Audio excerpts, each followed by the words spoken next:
ಈ ಊರಿಗೆ ಭಾರಿ ಶ್ರೀಮಂತ. ಇಲ್ಲಿ ನನ್ನದೇ ಅಧಿಕಾರ. ಸುತ್ತಮುತ್ತ 10 ಹಳ್ಳಿಗೆ ನಾನೇ ಪ್ರಧಾನಿ.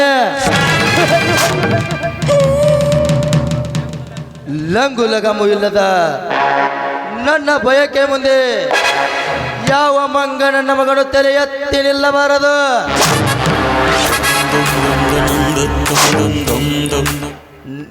ನನ್ನ ನಿರ್ಧಾರಕ್ಕೆ ಯಾರಾದರೂ ತಕ್ಕಂತೆ ತಲೆ ಬಗ್ಗಿಸದಿದ್ದರೆ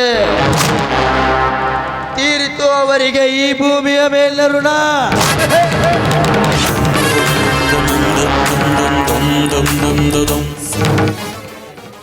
ಹತ್ತೂರಲ್ಲಿ ಅರಳುವ ಕುಸುಮಗಳ ವಾಸನೆಯನ್ನು ಮೂಸಿ ನೋಡಬೇಕು ಈ ಶ್ರೀಮಂತ ಸರ್ದಾರ. ಓಹೋ, ಇವತ್ತು ನನ್ನ ಮಗಳು ಮಧುರ ಬರುತ್ತೇನೆ ಅಂತ ಫೋನ್ ಮಾಡಿ ಹೇಳಿದ್ದಳು. ಬಸಟಿ ಲೇ ಪುಗಸಟ್ಟಿ. ಹೌದಪ್ಪ, ಇದು ಎಷ್ಟು ಸಲ ಹೊಯ್ಕೊಳ್ಳಿ ಹೋಗ್ಕೊಡ್ತಾರೆ. ಅದು ಪುಗಶೆಟ್ಟಿ ಅಲ್ಲ, ಬಶೆಟ್ಟಿ ಅನ್ರಿ. ನನ್ನ ಮಗಳು ಮಧುರ ಬರುತ್ತೇನೆ ಅಂತ ಫೋನ್ ಮಾಡಿ ಹೇಳಿದಳು. ಬಸ್ ಸ್ಟ್ಯಾಂಡ್ಗೆ ಕಾರು ಕಳಿಸು ಅಂತ ಹೇಳಿದೆ. ಕಳಿಸಿದ್ಯಾ? ಅದು ಎಗ್ರಾಯ್ಸ್ ತಿನ್ನಾತೀನಿ. ಅಲ್ಲ ನಿಮ್ಮ ಲೆಕ್ಕಪತ್ರ ಮಾಡತ್ತೇನ್ರಿ. ಅವನು ಮರ್ತಾ ಬಿಟ್ಟು ಈ ತಲೆ ನಮ್ಮ ಅಪ್ಪ ಆಗೈತೆ ನೋಡ್ರಿ ಇತ್ತಿತ್ಲಾಗಿ. ಲೇ ಮಗನೇ, ಏನು ಹುಡುಕೋತಾ ಇದೆಯಾ? ಕಾರ್ ಗಾಡಿಯಲ್ಲಿ ಐತದ ನೋಡತ್ತೀನಿ ಹೇಳ್ರಿ ನಾವು. ಲೇ ತಲೆ ಹರಟೆ, ಅನುಭವಿಸು ಅವಳ ಕೊಟ್ಟ ಶಿಕ್ಷೆಯನ್ನು. ಬಸಟ್ಟಿ, ಒಂದು ಮಾತು, ನನ್ನ ಮಗಳಿಗೆ ಇಲ್ಲಿ ಯಾವ ಕೊರತೆಯನ್ನು ಬರಬಾರದು. ಒಂದು ವೇಳೆ ಬಂದ್ರೆ ನಿನ್ನನ್ನು ಜೀವಂತ ಸೊಟ್ಟು ಬಿಡುತ್ತೇನೆ ಮಗನೇ. ಹಂಗ ಮಾಡ್ಬೇಡ್ರಿ. ಅವಳು ಈ ರುದ್ರೇಗೌಡನ ಮಗಳು.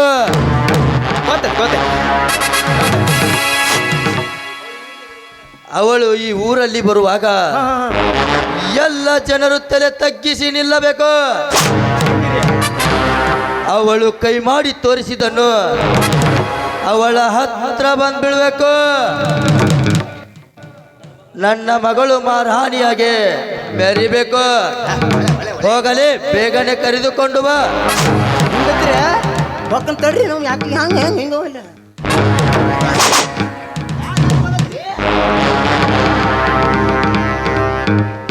ಧನ್ಯರ ಅಲ್ಲಿ ನೋಡ್ರಿ, ಯಾರೋ ಎಮ್ಮಿ ಗೋಳ್ಸ ಬರತ್ತಾರ. ಲೇ ಬಸಟ್ಟಿ, ಅವಳು ನನ್ನ ಮಗಳು ಮಧುರ. ಮಧುರ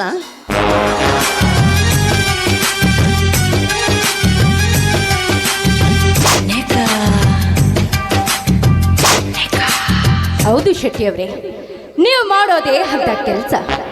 ಇರ್ಲಿ ಬಿಡಿ, ವಯಸ್ಸಾದ್ಮೇಲೆ ಎಲ್ಲರೂ ಹಾಗೆ. ಏನ್ ಡ್ಯಾಡಿ ನೀವು ಕಾರ್ ಕಳಿಸ್ತೀನಿ ಅಂತ ಹೇಳಿ ಹಾಗೆ ಮರೆತು ನಿಂತು ಬಿಟ್ರಲ್ಲ. ಪಾಪ, ನಾನು ರಾಮುನನ್ನ ಕರ್ಕೊಂಡು ಬಂದೆ. ಅದ್ ಬಿಡಿ, ನೀವು ಆರಾಮಾಗಿದ್ದೀರಾ ಡ್ಯಾಡಿ? ಹಾಮ, ನಾನು ಆರಾಮಿದ್ದೇನೆ. ನೀನು ಆರಾಮಿದ್ಯಾ ತಾನೆ? ನಾನು ಆರಾಮಾಗಿದ್ದೀನಿ. ಹಾ ರಾಮು, ಆ ಬ್ಯಾಗನ್ನ ಒಳಗಿಟ್ ಬಾ. ಈ ಮಗ ನನ್ನ ಮಗಳಿಗೆ ಪ್ರೇಮದ ಬಲೆ ಬೀಸಿದಂತೆ ಕಾಣುತ್ತಾ ಇದೆ. ಅದಕ್ಕಾಗಿ ನನ್ನ ಮಗಳು ಇಷ್ಟ ಸಲಿಗೆಯಿಂದ ಮಾತನಾಡುತ್ತಾ ಇದ್ದಾಳೆ. ಈ ಮಗನಿಗೆ ಸರಿಯಾಗಿ ಅವಮಾನ ಮಾಡಲೇಬೇಕು. ಆವಾಗಲೇ ನನ್ನ ಮಗಳ ತಂಟೆಗೆ ಬರುವುದಿಲ್ಲ. ಏಕೆ ಅಪ್ಪಾಜಿ, ಏನು ವಿಚಾರ ಮಾಡುತ್ತಿರುವಿರಲ್ಲ? ಹಾ, ಏನಿಲ್ಲಲ್ಲ ಅಮ್ಮ.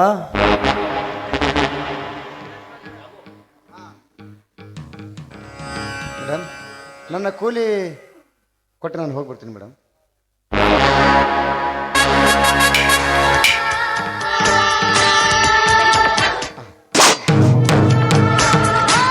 ನಿಲ್ಲು. ನೀನು ದಶರಥನ ಮಗ ರಾಮು ಅಲ್ಲವೇ? ಕೂಲಿ ಕೆಲಸ ಮಾಡ್ತಾ ಇದೆಯಾ? ಇದು ನನ್ನ ಜೀವನಕ್ಕಾಗಿ ಮಾಡುತ್ತಿರುವ ಕೂಲಿ ಕೆಲಸ. ಏನಾದರೂ ಕೆಲಸವಿತ್ತೆ?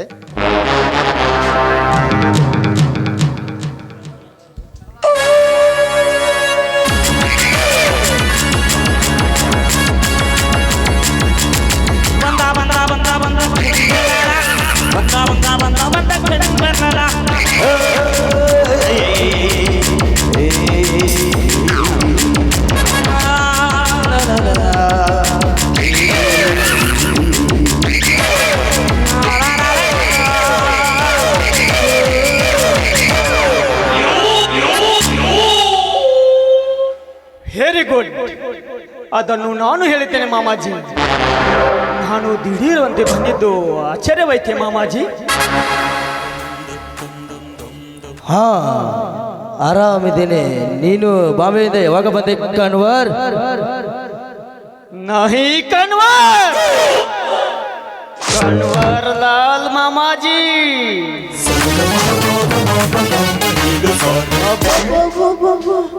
ಎಷ್ಟು ಊತ ಐತ್ರಿ ನಿಮ್ಮದು ಹೆಸರು? ಅಲ್ಲ, ನಿಮ್ಮದು ಇಟ್ಟು ಊತ ಐತಂದ್ರ ನಿಮ್ಗೆ ಇಟ್ಟಾರಲ್ಲ ಅವ್ರದ್ದು ಎಷ್ಟು ಊತ ಇರ್ಬೇಕು? ಹೆಸರು ಹೆಸರು ಲೇ, ಇನ್ನು ನಿನ್ನ ಅಪಹಾಸ್ಯದ ಮಾತ ಬಿಟ್ಟಿಲ್ಲವೇ? ಹಾ ಮಾಮಾಜಿ, ಈ ರಾಮುನಿಗೆ ಏನು ಕೆಲಸ ಕೊಡಬೇಕು ಗೊತ್ತೇ? ಹೇಳಿ ಬಿಡು ಕನ್ವರ್ಲಾಲ್, ಯಾವ ಕೆಲಸ ಕೊಡಬೇಕು ಬೇಗನೆ ಕೊಟ್ಟು ಬಿಡು. ಮಾಮಾಜಿ,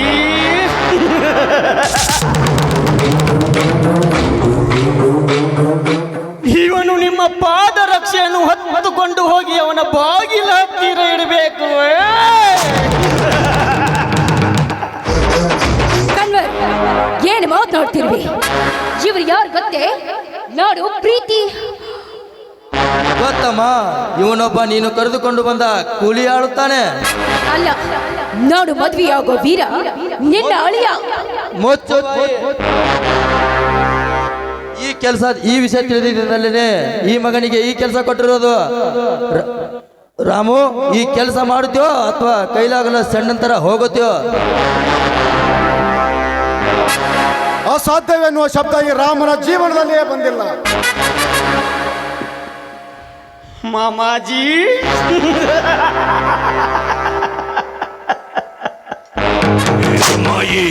ಮಾಡದಿದ್ದರೆ ತಮ್ಮ ತಂಗಿ ತಮ್ಮ ಮನೆಯಲ್ಲಿ ಉಪವಾಸ ಇರಬೇಕಾಗುತ್ತದೆ ಮಾಮಾಜಿ.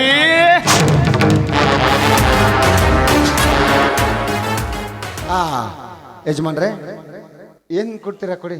ಚಪ್ಪಲಿ ಕೊಡ್ತಿರೋ, ಬೋಟ್ ಕೊಡ್ತಿರೋ ಕೊಡಿ, ತಂದು. ಬೇಡಿ ರಾಮು, ನೀವ್ ಆ ಕೆಲಸ ಮಾಡ್ಬೇಡಿ. ಮೇಡಮ್, ನಾನು ಕೂಲಿ ಆಳು. ಕೂಲಿ ಆಳಿಗೋಸ್ಕರ ಕೆಲಸ ಮಾಡೇ ಮಾಡ್ತೀನಿ. ಕೊಡಿ ಸರ್.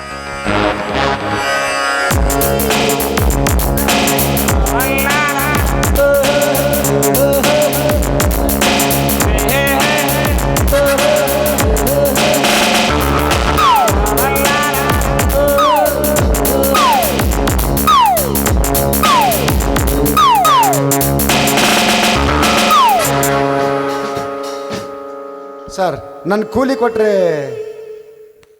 ತೆಗೆದಕ್ಕೂ ಇನ್ನು 10 ರೂಪಾಯಿಯನ್ನು.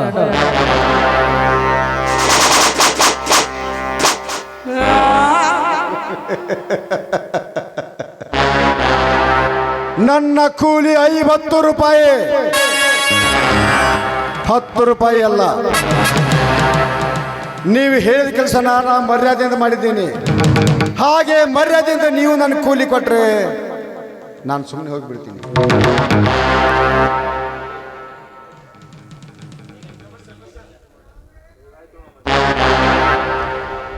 ಮಾಮಾಜಿ,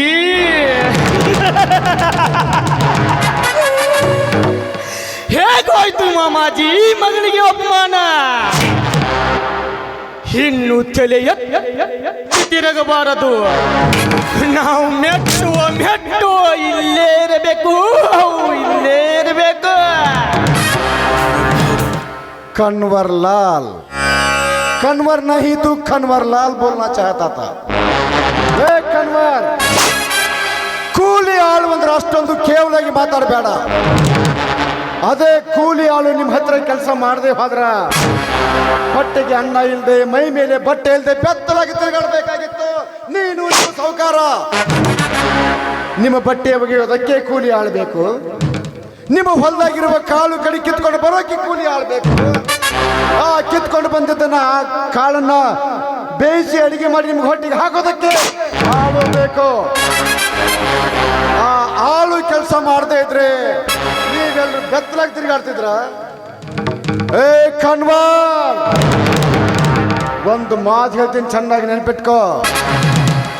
ಸಮಗಾರ ಹರಳಯ್ಯ ಬಸವಣ್ಣನವರಿಗೆ ಶರಣು ಬಸವಣ್ಣ ಎಂದನಂತೆ.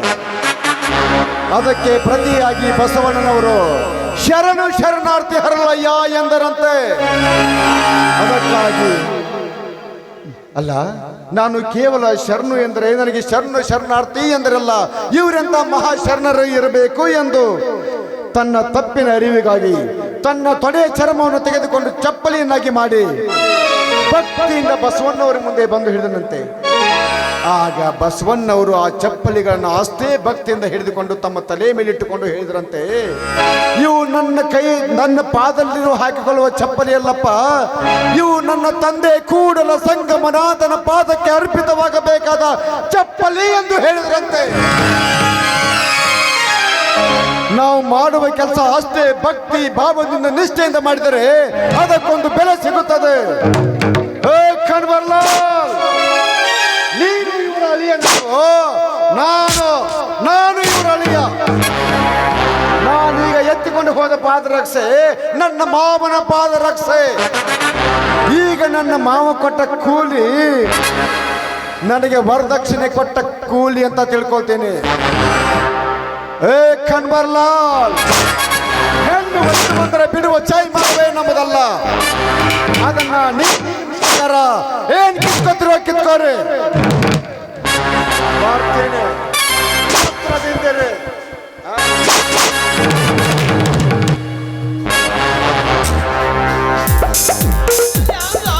ಇದಪ್ಪ ಮಾತಂದ್ರೆ ನಮ್ಗೆ ಗಂಡಸ್ರ ಮಾತು ಹೇಳೋದ.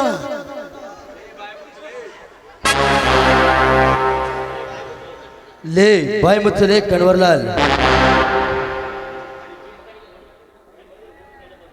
ಲೇ ಬಾಯಿ ಮುಚ್ಚಲೇ ಕಣ್ವರ್ಲಾಲ್. ಈ ಮಗನಿಗೆ ಹೂಡು ಸೇಡೆಂಬ ಬಾಣದಿಂದ ಸುಟ್ಟು ಭಸ್ಮವಾಗಬೇಕು. ನನಗಾದ ಅವಮಾನಕ್ಕೆ ತಕ್ಕಂತೆ ಅವಮಾನವಾಗಲೇಬೇಕು. ಮಹಾಭಾರತದಲ್ಲಿ ರಾವಣ ವನವಾಸಕ್ಕೆ ಹೋದಂತೆ ಅಣ್ಣ ತಮ್ಮ ತಂಗಿ ವನವಾಸ ಅನುಭವಿಸಬೇಕು. ಆ ನನ್ನ ಹುಲಿಯನ್ನ ಏನು ಮಾಡೋದಕ್ಕಾಗೋದು? ಮಹಾಭಾರತದಲ್ಲಿ ಪಾಂಡವರು ದ್ರೌಪದಿಯನ್ನ ಗೆದ್ದು ತಂದಂತೆ ಈ ಕಲಿಯುಗದಲ್ಲಿ ನನ್ನ ರಾಮ ಈ ಸೀತೆಯನ್ನ ಗೆದ್ದೊಯ್ತಾನೆ.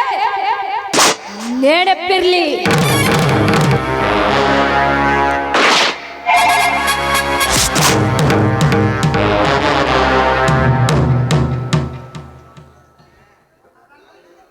ಹಲೋ, ಯಾರೇನಾತ? ಯಾಕೆ ಕಾಡ್ತಿರ್ಲೆ? ನಿಮಗೂ ತೆಗ್ದಿಲ್ಲ, ಅದಕ್ಕೂ ತೆಗ್ದಿಲ್ಲ. ಅವನ ಸಂಬಂಧ ನನಗೆ ಯಾಕೆ ಸೌತಕ್ಲೆ? ನಮ್ಮ ಗೌಡ್ದೀಗ ಹರಿದು 12 ಆಗೈತೆ. ಮನೆಗಲ್ಲ ನಾವು ಒಳ್ಳೆ ಜಿಜ್ಜಿ ಮಾಡ್ತಾವ ಕೊಡ್ತಾನೆ. ಏನದು ಬಸಟ್ಟೆ? ಇನ್ನೇನ್ರಿ ಮತ್ತೇನು? ಅದ ನಿಮ್ಮ ಹಳ್ಳಿ ಡೋಗಳು ಫೋನ್ ಹತ್ತಾವ, ನನಗೆ ಫೋನ್ ಹಚ್ಚಿ ಜೀವ ಹರಿತಾವು. ನಿಮ್ಮ ಗೌಡಿಲ್ಲನು ಅಂತೇಳಿ. ಮಹಾಮಾಜಿ, ನೀವೇನು ಯೋಚನೆ ಮಾಡಬೇಡಿ ಮಹಾಮಾಜಿ.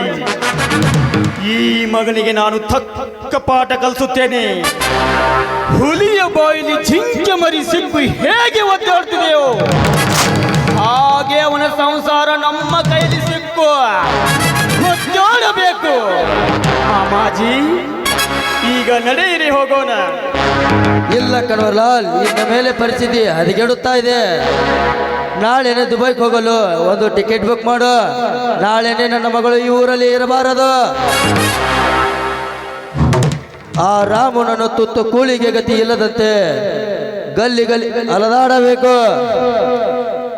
ಆಮೇಲೆ ಅವಳು ಮರಳಿ ಊರಿಗೆ ಬರುತ್ತಾಳೆ. ಅಷ್ಟರಲ್ಲಿ ಅವರನ್ನು ಮರೆತು ಬಿಟ್ಟಿರ್ತಾಳೆ. ಆಮೇಲೆ ನಿಮ್ಮಿಬ್ಬರ ಮದುವೆ ತಿಳಿತು. ಆಗಲಿ ಮಾಮಾಜಿ, ನಾನು ಇನ್ನು ಬರುತ್ತೇನೆ.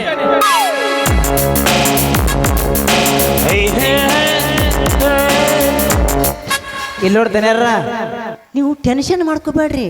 ಈ ಬಜೆಟ್ ಇರುತ್ತಾನೆ, ಟೆನ್ಷನ್ ಮಾಡ್ಕೋಬೇಡ್ರಿ ನೀವು. ಈಗ ನಿಮ್ಮ ತಲೆ ಸ್ವಲ್ಪ ಹಾಪ್ ಆದಂಗೆ ಕಾಣ್ತೈತಿ. ಅವನು ಅದನ್ನು ಟೈಟ್ ಮಾಡಿ ಲೂಸ್ ಮಾಡಿ ನಡ್ರಿ. ಟೈಟ್ ಮಾಡೋಣ. ಒಳಗೆಲ್ಲ